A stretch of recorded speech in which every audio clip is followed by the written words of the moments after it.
Follow YouTube and Telegram channel at IELTS Research BD. You will hear a telephone conversation between a woman who is moving to London and an employee of a relocation service. First, you have some time to look at questions 1 to 7.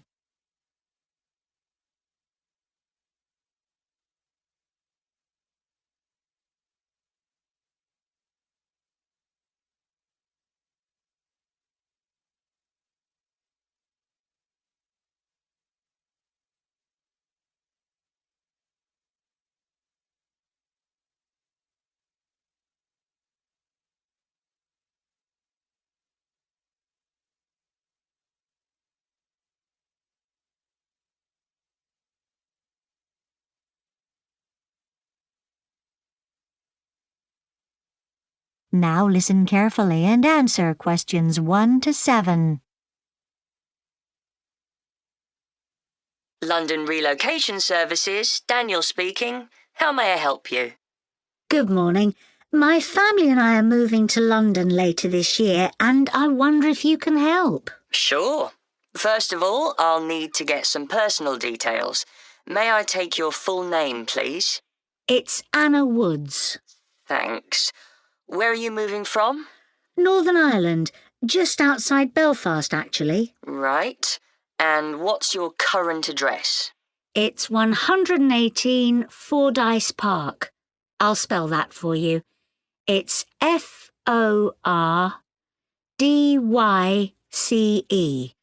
and that's in Ballysillan. And what's the postcode?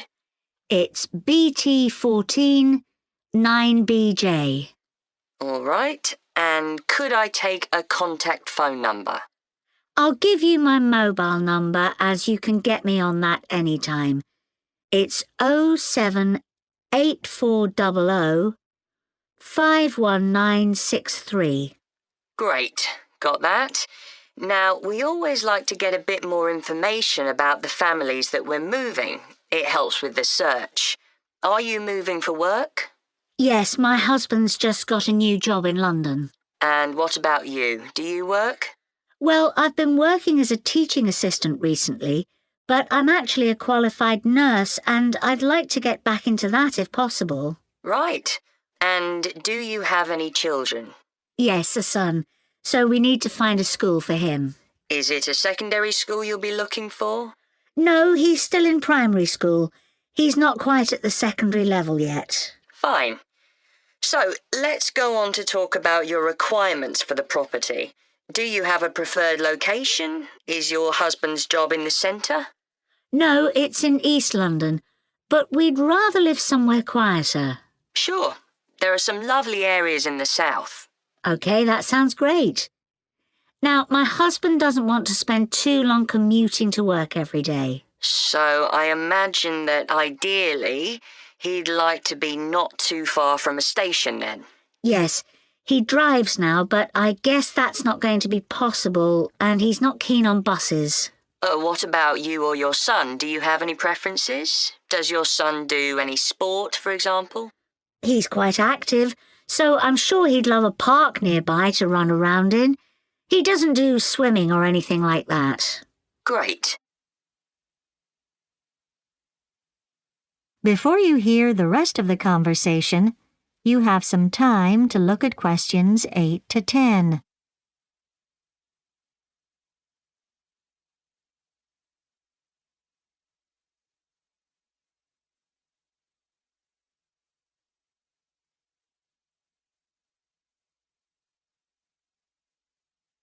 Now listen and answer questions 8 to 10. So, what sort of property do you have in mind? We have friends who live in an amazing flat over there, but as we've always lived in a house, I think we'll stick with that. We'd find it hard to adapt to a flat. OK. And size-wise, how many bedrooms would you like? Well, there's just myself, my husband and our son. So you definitely need a 2-bedroom property. But how about having a guest room? I might be able to find a 3-bedroom property for you. Yes, that would be ideal. We're sure to have family visiting often. All right, I've made a note of that. Now, are there any other requirements for your new property? Well, it's not essential, but it'd be handy to have an office for when my husband works from home. It doesn't need to be a big one. I guess it all comes down to budget. Yes. Okay, Anna. Well, I've certainly got enough to be getting on with, and I will... That is the end of Part 1. You now have 1 minute to check your answers to Part 1. Part 2. You will hear a radio show host interviewing a man called Michael McKay, who is the director of a Canadian theatre. First, you have some time to look at questions 11 to 14.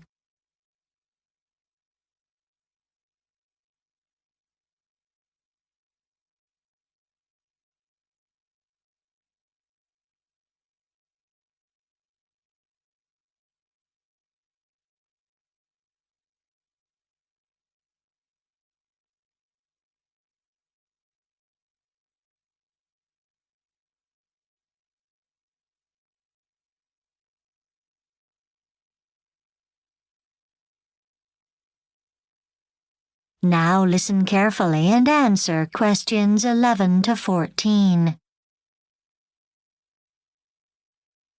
Michael McKay, the executive director of the CanadianFestivalTheatre, is here with us to talk about the season starting in June. Welcome. Thank you. We have an amazing season this year with some great deals for our clients. You know, we have a lot of regular theater goers who will be happy to know that we have some great specials for the upcoming season. For example, if you order 2 tickets to any play performed at the theater, you can get 50% off the price of the next play we put on. This replaces the special offer we had last season, which was for 50% off all performances on Mondays. It is good to get youth interested in theater, so many schools arrange class trips to our theater. This year we will send a special study guide to each class so the students can familiarize themselves with the play beforehand. Having some background information always makes the experience of watching the actors perform the play more enjoyable.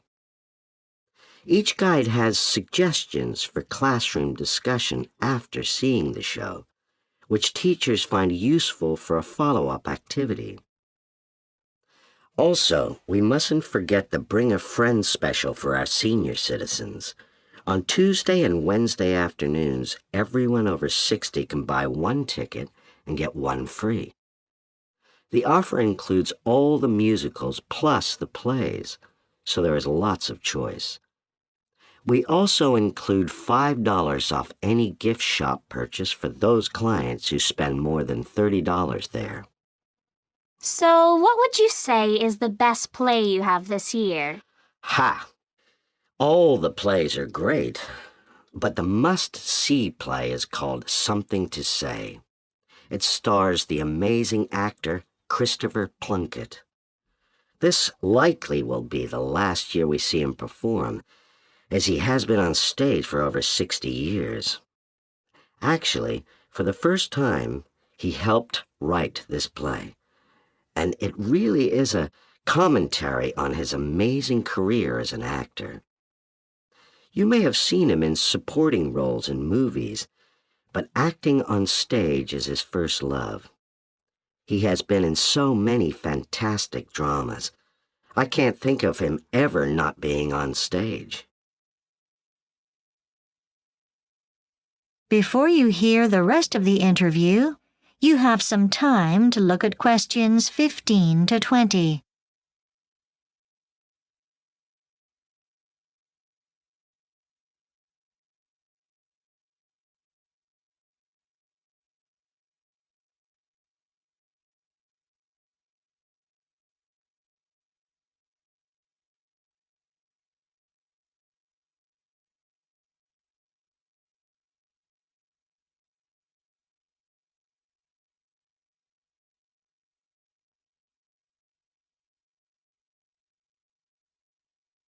Now listen and answer questions 15 to 20.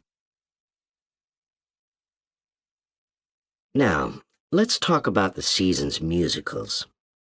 The first one is called The Climb. Of course, the best part is that we have that really amazing singer, Justin McDonald, playing the part of the hero. It is an inspiring story of a man called Stephen, who starts working for a newspaper and a very junior job in the mailroom. After many years and many promotions, he finally gets to the top position. He becomes editor-in-chief of the newspaper. Then we have that wonderful classic that we show every 2 years because it is so popular, The Voyagers. It is a wonderful story of a Canadian farming family in the late 1800s and how they settled their land near Kingston, Ontario. The musical gives a good description of the times, the struggles, and the way of life in that period. The next musical, Joey Brown, is a comical story of a piano player who writes songs for kids' TV shows. However, he ends up having a terrible time when he gets a new boss who always criticizes him and makes his life difficult. Poor Joey has to learn how to win over the boss.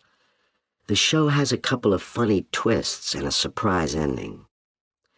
In Main Street, Karen Hines stars in the true story of a young woman whose dream is to compete in the Olympics.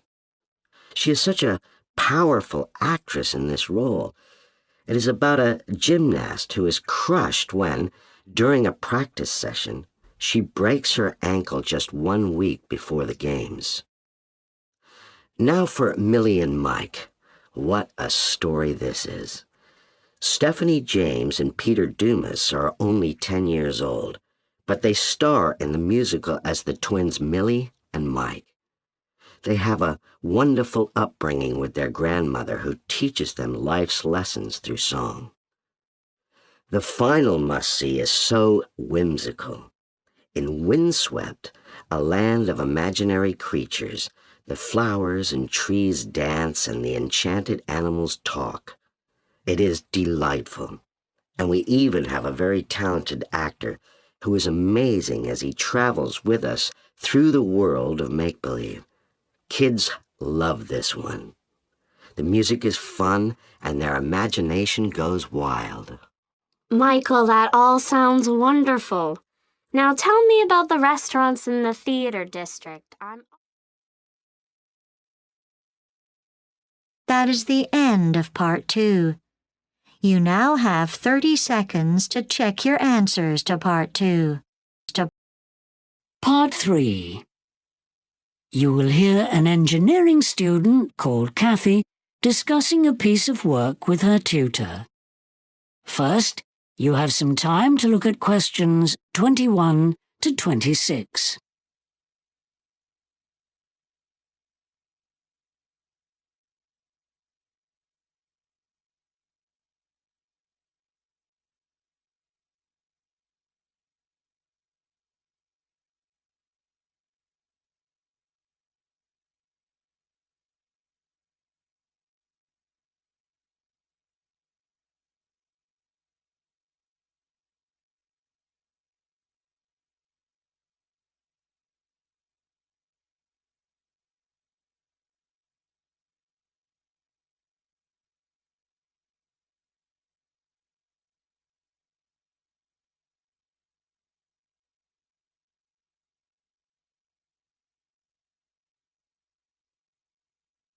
Now listen carefully and answer questions 21 to 26. Hello, Kathy.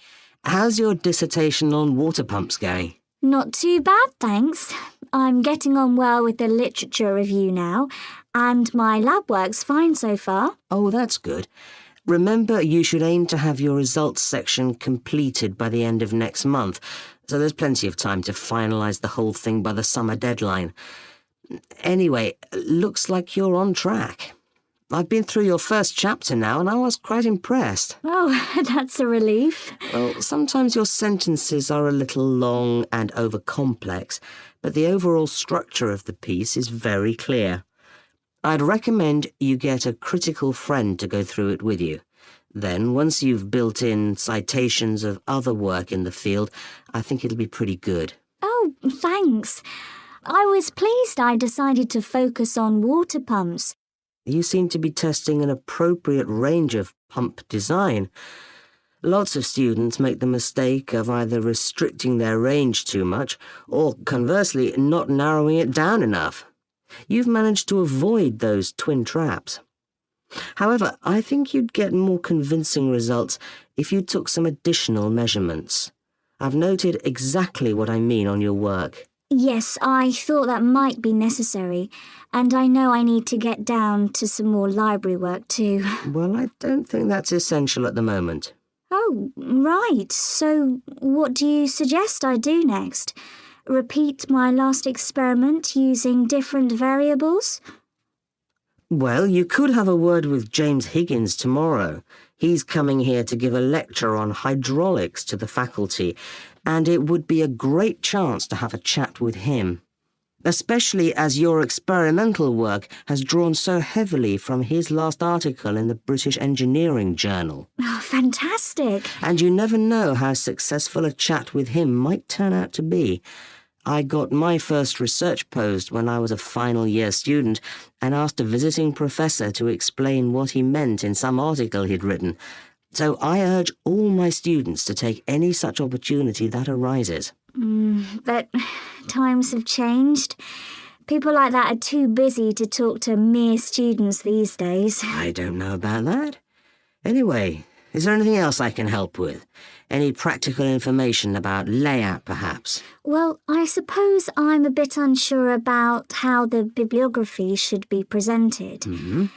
Mind you, I can just check what's normally done in journal articles, so that's not something to bother you with. I'd welcome some guidance, though, about what I should or shouldn't include in the appendices. I know some things, some of my data tables or details of specs perhaps, are not really needed in the main body of the text, and I'm likely to be pushed for words there. Okay, I can certainly help you with that. But it will take a while, so can we deal with that next week? I've got that solar panel seminar to go into in a few minutes. There's plenty of work you can be carrying on with in the meantime. Sure, that's no problem. I think I'll go and investigate the latest version of the CAD software to see if it might help with my pump design experiments at all.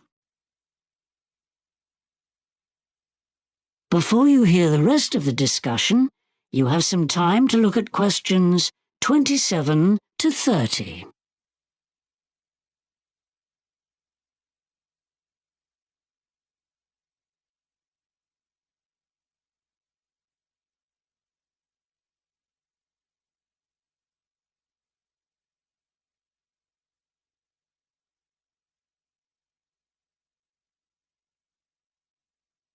Now listen and answer questions 27 to 30. Before you go, though, I'd like quickly to run through what you should be doing over the next few months, not just for your dissertation, but also to help your chances of getting the research post you'd like. Is that okay with you? Yes, that would be really helpful. Well, you certainly need to become a member of the Mechanical Engineers Society. And then you'll be able to go along to their meetings. There you must make a point of making yourself known to various people like Professor Jones. He's the current president and is very approachable. Okay, so I could do some networking there. Exactly. Also, I think you should try to set up some visits to industry. Go to a lot of different workplaces just to see how things are done. It's actually a very good way of making sure you're familiar with the cutting edge of what's going on. Textbooks, even academic articles, sometimes lag behind industry. That sounds really interesting. Also, I'd love the chance to do a bit of work abroad for a while. Well, that's actually the next thing I was going to recommend. I'm sure we could set up a month for you in either the States or Canada, and that would be a great way to find out how things are done elsewhere. That'd be good, thank you. And the last thing I was going to suggest was that you could go to the European Water Engineering Conference being held in Spain in May. I could even present my dissertation there. Yes. Oh, thank you so much. That's all really helpful. Good. So now if we... That is the end of part 3. You now have 30 seconds to check your answers to part 3.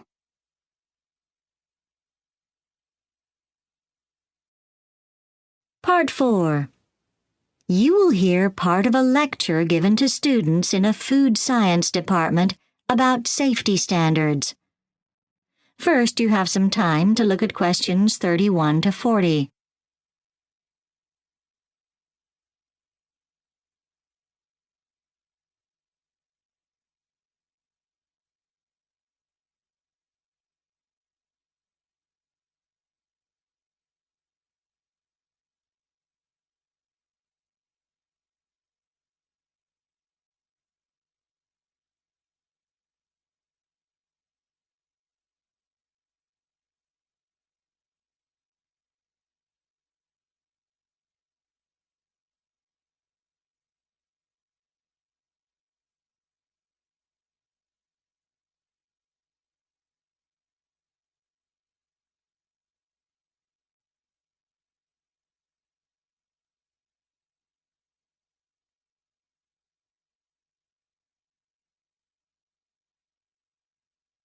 Now listen carefully and answer questions 31 to 40.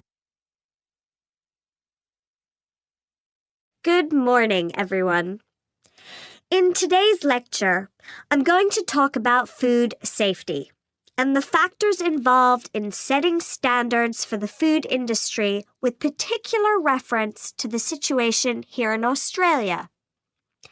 Now, before anyone can decide what kind of standards need to be set for ensuring that any specific food product is safe, scientists have to carry out a risk assessment.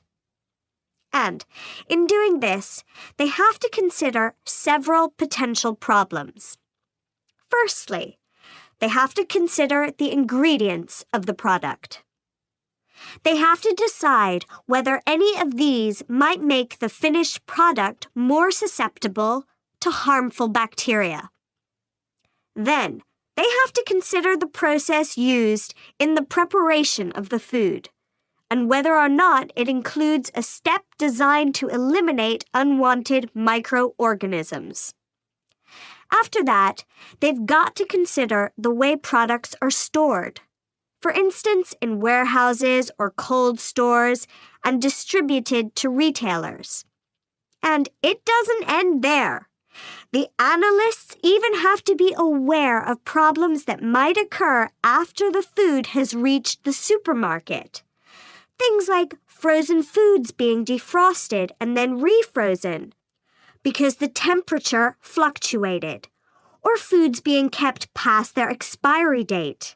And finally, any assessment of the overall risk has to take into account the way the end users, consumers, normally handle food at home. So, as you see, the risk assessment is quite complicated.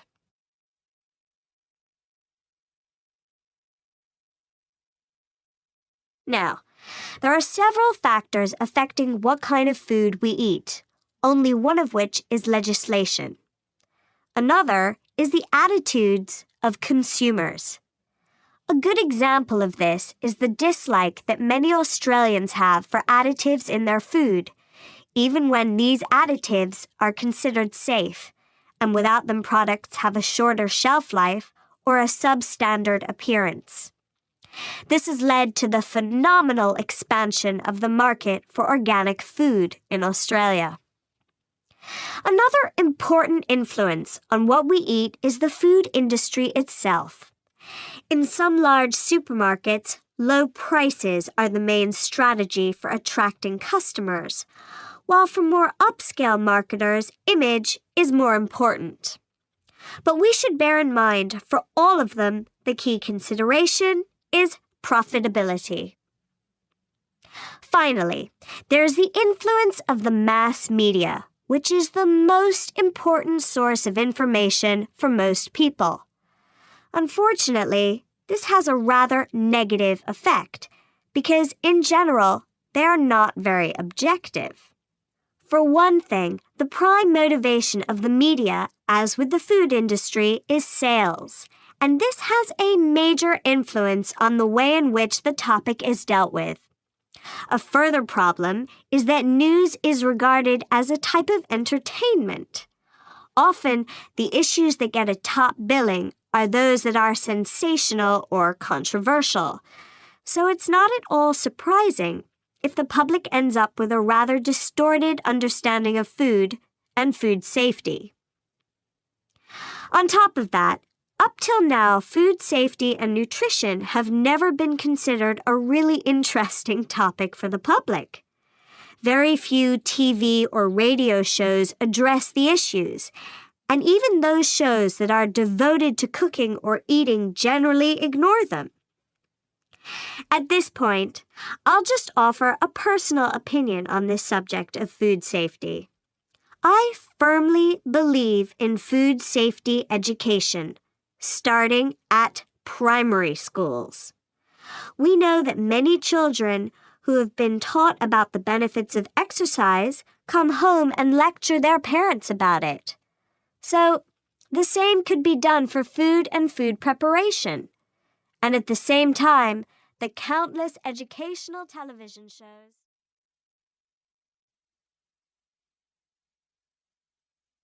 That is the end of Part 4. You now have 1 minute to check your answers to Part 4.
That is the end of the listening test. You now have 10 minutes to transfer your answers to the listening answer sheet.